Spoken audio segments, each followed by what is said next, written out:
Hello dear students. आज हम हिंदूवादी ने 1955 की धारा 9 जो कि हमें दाम्पत्य जीवन की पुनः स्थापना के वैवाहिक उपचार के संदर्भ में कानूनी प्रावधानों का वर्णन के रूप में बताती है। दाम्पत्य जीवन की पुनः स्थापना, in other words we can say restitution of conjugal rights. तो डेफिनेटली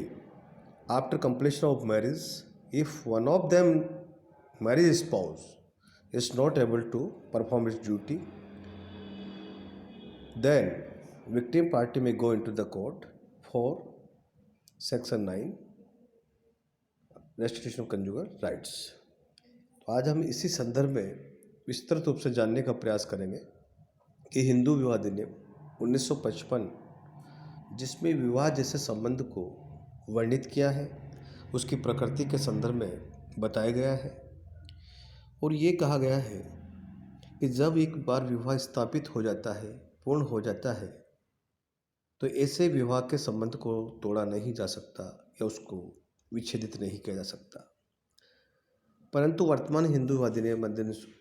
1955 संशोधित अधिनियम 1976 के सेक्शन 9 यदि हम एनालिसिस करते हैं तो पाते हैं कि वर्तमान में हमारे पास कुछ ऐसे थ्योरीज, ऐसे सिद्धांत जो कि हमने विभिन्न देशों से एक संहिताबद्ध कोडिफाइड हिंदू लॉ में इंसर्ट किए हैं, डाले हैं, जिनके आधार पर विवाह को तोड़ा जा सकता है या उसमें कुछ रेमेडीज ली जा सकती है। उन्हीं में से सेक्शन 9 भी एक है जिसको हम दाम्पत्य का मतलब तात्पर्य वैवाहिक रिलेशन में यदि किसी प्रकार की टूट आ जाती है, कुछ में ब्रेकिंग आ जाता है, क्रैक आ जाता है, तो उनको कैसे स्थापित किया जाए। प्राचीन समय में ये व्यवस्था थी कि एक बार विवाह पूर्ण होने के उपरांत वो संबंध not only for one birth but it is continuous, it has become relation of 7 births, अर्थात वो रिलेशन 7 जन्मों का संबंध के रूप में माना गया था। वर्तमान परिस्थितियाँ कुछ भिन्नता लिए हुए हैं और यहाँ पर रिलेशन की स्थिरता या उसकी कंटिन्यूटी पक्षकारों के विवेक पर या उनके व्यवहार पर या उनके आचरण पर निर्भर करता है कि उनका आचरण एक दूसरे के प्रति article 21 of the Indian constitution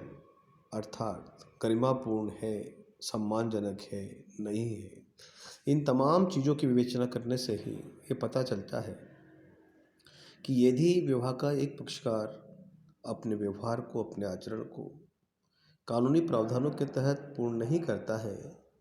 तो ये आवश्यक नहीं है कि दूसरा पक्षकार, वैवाहिक पक्षकार ऐसे डिफॉल्टर पक्षकार के साथ अपना जीवन यापन कंटिन्यू रखे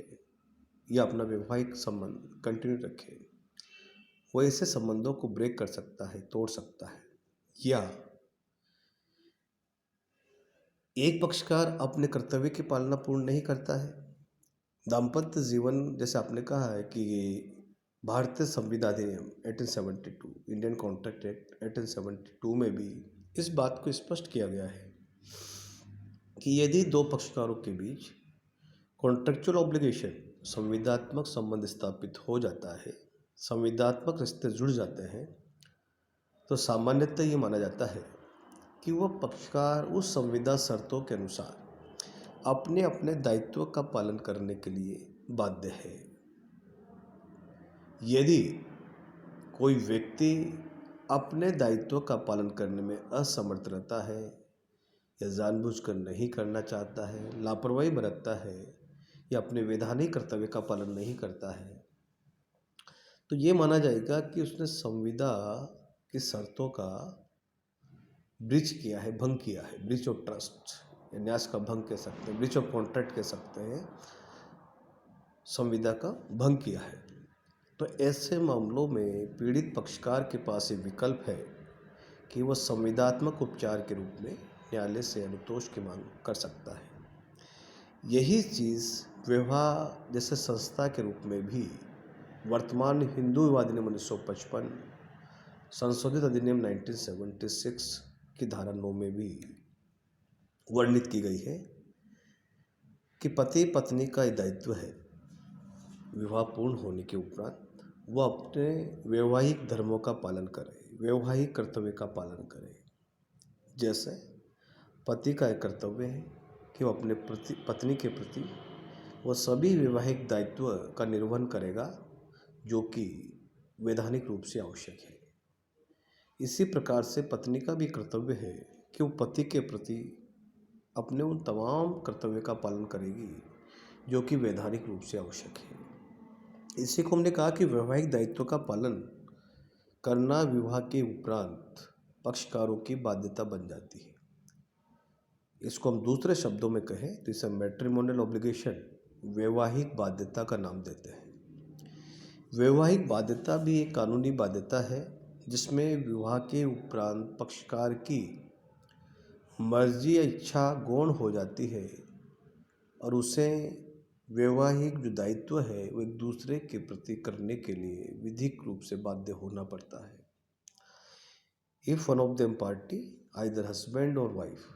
कोई इनमें से कोई भी अपने वैवाहिक दायित्व का पालन नहीं करना चाहता, दोषी है, तो दूसरे पक्षकार को ये विकल्प दिया है कि वह सेक्शन 9 के तहत हिंदू विवाह अधिनियम 1955, संशोधित अधिनियम 1976 की धारा 9 जो कि दाम्पत्य जीवन की पुनः स्थापना के संदर्भ में वर्णित करती है, उसके तहत उस डिफ़ॉल्टर पक्षकार को, उस दोषी पक्षकार को जो अपने दायित्व का पालन करने में असमर्थ है, नहीं करना चाहता है, नेग्लिजेंसी बरत रहा है, सही ढंग से निर्वाह नहीं कर रहा है, तो वो दाम्पत्य जीवन की पुनः स्थापना री मतलब वापस उसको स्थापित करने के लिए न्यायालय में याचिका दे सकता है। इस याचिका को हमने दाम्पत्य जीवन की पुनः स्थापना, रीइंस्टीट्यूशन ऑफ कंजुगल राइट्स, दाम्पत्य जीवन की पुनः स्थापना का नाम दिया है। अब क्वेश्चन ये पैदा होता है कि याचिका कब दायर की जा सकती है, इसके लिए क्या आधार होना चाहिए, पति पत्नी में से किसको ये उपचार प्रदान किया गया है, इसकी संवैधानिक वैधता क्या है। इन तमाम चीज़ों का विश्लेषण करने पर यह प्रतीत होता है कि एक पक्षकार दूसरे के सहचार्य सहवास कोबिटेशन से सेपरेट होना, अपने आप को विलिंगली जानबूझकर बिना सहमति के दूसरे पक्षकार के सहवास से अपने आप को पृथक कर लेता है और कोई उसके पास लीगल ग्राउंड, रीजनेबल ग्राउंड, युक्ति युक्त आधार नहीं है, तो सबसे महत्वपूर्ण जो चीज़ है उसमें यह देखना है कि एक पक्षकार दूसरे पक्षकार से अलग स्वतंत्र निवास कर रहा है तो वो क्यों कर रहा है, किन आधार के कारण से कर रहा है, वो कौन से ग्राउंड्स है। यदि उसके पास रीजनेबल ग्राउंड्स हैं जिसको हिंदू विवाह अधिनियम अमेंडिंग एक्ट 1976 में इंसर्ट किया गया है, इंक्लूड किया गया है, जोड़ा गया है, और उन वैधानिक ग्राउंड के आधार पर उसने दूसरे पक्षकार को अपने सहवास से अलग किया है या सहचार्य से अलग किया है, तो अधिनियम की धारा 9 का लाभ ऐसे पक्षकार के विरुद्ध नहीं लिया जा सकता है। परंतु ये तमाम चीज़ें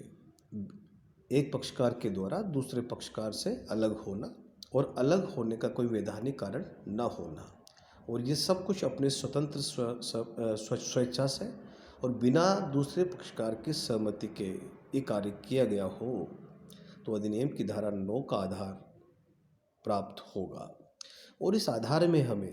न्यायालय के माध्यम से उस दोषी पक्षकार को के विरुद्ध दाम्पत्य जीवन की पुनः स्थापना की डिग्री प्राप्त करने का अधिकार दिया गया है। इस डिग्री के माध्यम से उस दोषी पक्षकार को अपने दाम्पत्य जीवन की पुनः स्थापना के लिए बाध्य किया जा सकता है, लेकिन ये मैंडेटरी ना होकर उसकी स्वेच्छा पर निर्भर करेगा कि वह उस डिग्री की पालना करना चाहता है या नहीं करना चाहता है। यदि वो नहीं करना चाहता है तो यही अधिनियम की धारा 9 में जो उपचार दिया गया है वो अधिनियम की धारा 13(2) ब्रेकडाउन थ्योरी जिसे हम कहें, विवाह विघटन का सिद्धांत के आधार पर एक विवाह विच्छेद का ग्राउंड बन सकता है। तो आज इतना ही। दाम्पत्य जीवन की पुनः स्थापना क्या तात्पर्य होगा, इसके क्या आधार होते हैं। Thank you.